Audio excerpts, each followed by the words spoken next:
bersemut sedikit. Halo? Ya, halo, halo. Ada agak semut-semut gitu. Iya, Ya. hujan di sini, Kak. Oh, hujan ya? Oh ya, siap, siap. Oke deh.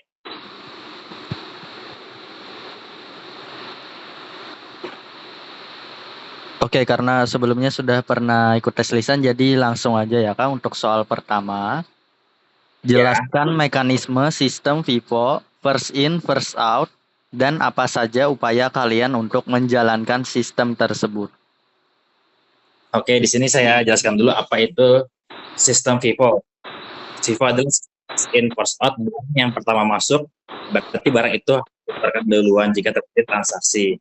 Nah, di sini jika barang datang, misalnya barang dari supplier ataupun dari tim cabang lain, maka kita bisa mengecek melalui sistem serial number transaction report agar barang itu dikasih tanggal terlebih dahulu, dan jika barang itu terjadi transaksi, maka barang yang terlebih dahulu datang, barang yang pertama masuk, wajib kita jual duluan, Kak. Oke. Oke, lanjut soal kedua. Coba sebutkan apa saja dampak negatif jika staf gudang tidak melakukan stock of name secara berkala, minimal 3. Oke, jika kita tidak melakukan stok opnam, maka ketidaksesuaian stok yang antara sistem dan fisik.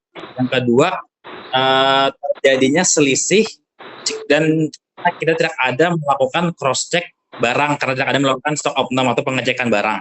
Yang ketiga, kita tidak bisa meminimalisir jika ada kecurian atau kekurangan barang yang ada di stok dalam gudang kita karena tidak ada melakukan stok opnam harian ataupun stok opnam global. Yang ketiga tadi apa, Kak? Kita tidak tahu barang itu apakah ada hilang atau tidak karena kan kita tidak ada melakukan stok opnam. Jadi kita tidak bisa meminimalisir kekurangan barang entah secara ada kecurian ataupun barang yang datang tidak sesuai karena kita tidak melakukan stok opnam. Dan barang yang di gudang kita tidak bisa ngecek karena tidak ada stok opnam, kita tidak bisa mengecek barang itu baik atau tidaknya juga, Kak. Karena kan tidak ada stok opnam loh, jadi tidak bisa cross, lebih tepatnya sih seperti itu.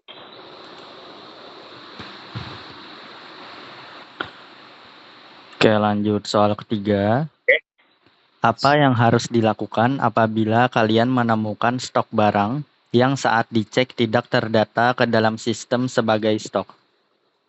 Oke, yang pertama kita harus cek dulu barang ini, kita cek dulu di cross check bisa melalui inventory audit report atau melalui serial number transaction report.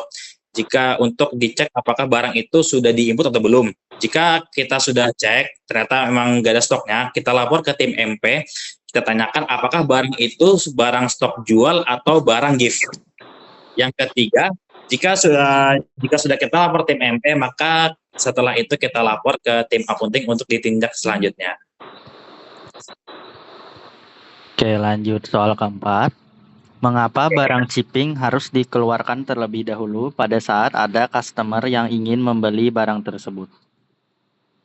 Karena saat kita melakukan shipping, barang IMEI atau IMEI yang di shipping itu harus IMEI atau egging yang duluan. Jadi dan juga karena kan barang itu shipping artinya aktif ya, Kak, otomatis garansinya berjalan, jadi wajib kita keluarkan terlebih dahulu agar barang itu tidak menumpuk di stok di gudang kita, Kak. Oke, lanjut soal terakhir. Jika ada barang fresh yang dikeluarkan terlebih dahulu, tetapi stok barang shipping masih ada, berapa denda yang kalian harus bayarkan? Denda untuk barang shipping ya, Kak. Kalau saya barang shipping di sini 50.000 lah. Berapa, Kak? Jika barang aktif ya, barang yang udah kita shipping, udah kita warping ulang, ternyata kita malah mengeluarkan barang fresh, bukan barang shipping saat transaksi atau ada penyimpanan AR, maka kan ada denda. Ya. Kalau di sini kami 50. Tidak bisa EG. 50 ya, Kak? 50. Saya jujur sih, tapi di sini alhamdulillah selalu barang sih Kak, barangnya pasti barang yang duluan, barang IMEI tertinggi duluan, dan pasti misalnya ada chipping wajib dikeluarkan karena kami sudah misalnya ada chipping di Kapuas, barang itu wajib dipisahkan. Jadi kalau ada transaksi langsung itu yang dikeluarkan, nggak boleh barang fresh duluan. Soalnya kan udah aktif tuh dan juga berjalan waktu kan, nggak boleh kalau di sini. Jadi wajib barang chipping itu dikeluarkan, kayak gitu. Biar nggak numpuk kan. Jadi barang udah chipping. Oke, untuk tesnya sudah selesai ya Kak, tapi ada sedikit yang perlu ditambahkan. Untuk soal pertama, jelaskan mekanisme sistem FIFO first in first out dan apa saja upaya kalian untuk menjalankan sistem tersebut. Tadi untuk jawaban kakaknya sudah benar aja. Terus untuk soal kedua, coba sebutkan apa saja dampak negatif jika staf gudang tidak melakukan stock of name secara berkala minimal 3. Pertama, ketidakakuratan stok yang dapat menyebabkan kelebihan atau kekurangan barang, yaitu selisih tadi. Kedua, kesulitan dalam memenuhi permintaan pelanggan. Ketiga, risiko kehilangan atau pencurian barang yang tidak terdeteksi. Dan terakhir, kerugian finansial akibat stok yang tidak terkontrol. Terus untuk soal ketiga, apa yang harus dilakukan apabila kalian menemukan stok barang yang saat dicek tidak terdata ke dalam sistem sebagai stok? Untuk jawaban kakaknya sudah benar aja. Terus untuk soal keempat, mengapa barang chipping harus dikeluarkan terlebih dahulu pada saat ada customer yang ingin membeli barang tersebut? Tadi untuk jawaban kakaknya sudah benar aja juga. Terus untuk soal terakhir, jika ada barang fresh yang dikeluarkan terlebih dahulu tetapi stok barang chipping masih ada, berapa denda yang kalian harus bayarkan? Tadi benar aja juga untuk dendanya 50.000 per unit. Oke, untuk tesnya sudah selesai, mungkin ada yang mau ditanyakan nggak?